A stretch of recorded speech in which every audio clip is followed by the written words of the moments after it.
ခဏတစ်ချက်ပြပါဝက်ကကအခုဆိုရင်ဖြစ်စီမီဖိုင်နယ်အဆင့်ထိရောက်ရှိလာခဲ့ပြီဖြစ်တယ်။ FIFA ရဲ့အဆင့်သက်မှတ်ချက်1နှစ်3လေးဆိုတဲ့နေရာမှာရပ်တည်ထားတဲ့အာဂျင်တီးနား၊ပြင်သစ်၊စပိန်၊အင်္ဂလန်စတဲ့ဒီအသင်းတွေကိုကျွန်တော်တို့စိတ်ဝင်စားစောင့်ကြည့်သွားမှာဖြစ်တယ်။ဒီတရားမှာပြင်သစ်အသင်းနဲ့စပိန်အသင်းတွေရဲ့တွေ့ဆုံမှုအင်္ဂလန်အသင်းနဲ့အာဂျင်တီးနားအသင်းတွေရဲ့တွေ့ဆုံမှုကတော့ကျွန်တော်တို့အတွက်လုံးဝစောင့်ကြည့်ရမယ့်ပွဲကောင်းတွေဖြစ်တယ်။ပြင်သစ်အသင်းတွေနဲ့စပိန်အသင်းကိုအနိုင်ရရှိပြီးတော့နောက်တစ်ဆင့်ကိုတက်ရောက်နိုင်ပြီးချန်ပီယံဆုကိုစိန်ခေါ်နိုင်ပါမလား။အင်္ဂလန်အသင်းကလည်းအာဂျင်တီးနားအသင်းကိုခက်ခဲစေပြီးတော့အာဂျင်တီးနားအသင်းအနေနဲ့ချန်ပီယံဆုကိုကောက်ွယ်ဖို့အတွက်ဖြတ်ကျော်နိုင်ပါမလားဆိုတာကျွန်တော်တို့ဒီနေ့မှာသုံးသက်ချက်ဗီဒီယိုလေးလုပ်ပြီးတော့မှာဖြစ်တယ်။ပထမဆုံးပြင်သစ်အသင်းနဲ့စပိန်အသင်းရဲ့တွေ့ဆုံမှုWorld Class Player လို့ခေါ်ရမယ့်လူငယ်ကစားသမားတွေဖြစ်ကြတဲ့ MLP နဲ့လမိုင်းယာမေတို့ရဲ့တိုက်စစ်ခြေစွမ်းအသံမှုကိုကျွန်တော်တို့ရေခွန်စာနဲ့စောင့်ကြည့်ရမှာဖြစ်တယ်။နှစ်သင်းလုံးရဲ့ head to head နဲ့ database တွေကိုခွဲခြားစစ်တာကြည့်ရင်တော့ပြင်သစ်တွေကဒီအုပ်စုကစားပြီးရဲ့ချိန်ထိ quarter final အဆင့်ထိဆိုရင်တောက်လျှောက်နိုင်ပွဲတွေဆက်နေတယ်။တိုက်စစ်ကဂိုးရည်တက်ကလည်း16ဂိုးထိရရှိခဲ့တယ်။ခံစစ်အနေထားအနေနဲ့2ဂိုးသာဖွင့်ပေးထားရတယ်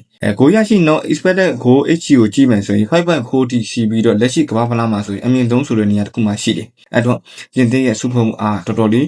ကျင်းနေဝယ်ကောင်းတာတွေ့ရတယ်။တစ်ဖက်ကစပိန်အသင်းကိုကြည့်မယ်ဆိုရင်လည်းမတင်မဖဲကိတ်ပါလေးအသင်းကိုတည်ကြတာလွယ်လို့ပွဲစဉ်တိုင်းမှာခြေစမ်းလေးတော်တော်တိုးတက်လာတယ်။ကစားသမားရဲ့ skill နဲ့ performance ကတော့လုံးဝကမ္ဘာအဆင့်အမီနေတာကိုပြသနေတယ်။ဖန်စစ်အနေနဲ့လည်းတကူတာခွင့်ပေးထားရတယ်။လက်ရှိရိုချန်ပီယံပြီးပြင်သစ်ရဲ့ကမ္ဘာဖလားအိမ်မက်ကိုဖျက်ဆီးမလားဆိုတာတော့ကျွန်တော်တို့အနေနဲ့စောင့်ကြည့်သွားရမယ်။ကျွန်တော်အနေနဲ့ဒီပွဲလေးကိုသုံးသပ်ပေးရမယ်ဆိုရင်တော့အပြန်နဲ့အမားလေးတွေစောင့်ကြည့်ပြီးကစားမယ်ဖြစ်တာကြောင့်ဒီပွဲလေးကတော့မိနစ်60အတွင်းမှာဂိုးနဲ့မယ်လို့ကျွန်တော်တို့သုံးသပ်မိတယ်။ဒုတိယပွဲစဉ်ကတော့လက်ရှိကမ္ဘာဖလားချန်ပီယံအာဂျင်တီးနားအသင်းနဲ့နာမည်ကြီးအင်္ဂလန်အသင်းတို့ရဲ့တွေ့ဆုံမှုဆီမီဖိုင်နယ်အဆင့်ထိတက်ရောက်လာတဲ့အသင်းတွေတိုင်းမှာဆိုရင်အာဂျင်တီးနားအသင်းအနေနဲ့လက်ရှိကစားပုံအားနည်းတဲ့အနေအထားတစ်ခုလို့ပြောလို့ရတယ်။တချို့လွယ်ကူပြီးတော့နိုင်မယ်ထင်တဲ့ပွဲတွေမှာဆိုရင်သူအသင်းအနေနဲ့ခက်ခက်ခဲကစားခဲ့ရတယ်လို့ကျွန်တော်တို့မြင်တွေ့ခဲ့ရတယ်။အထူးသဖြင့်ခန်းစင်းနဲ့ကွင်းနဲ့ချိတ်ဆက်မှုအားတော့တော်တော်လေး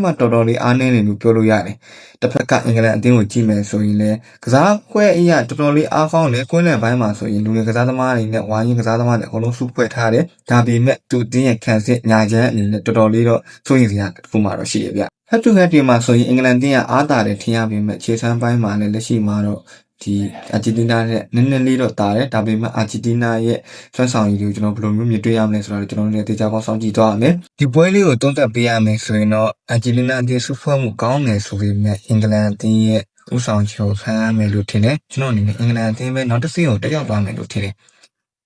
ကျွန်တော်ရဲ့ပွဲရွေးချယ်မှုတွေတုံ့တက်ချက်တွေခံမှန်းချက်တွေကတော့ကျွန်တော်တယောက်တည်းရဲ့အတွေ့အခေါ်အယူဆအမြင်လေးတွေဖြစ်တာကြောင့်လိုအပ်ချက်တွေရှိရင်လည်း comment လေးမှာဆွေးနွေးသွားလို့ရတယ်။ Okay အဆင်ပြေပါစေ။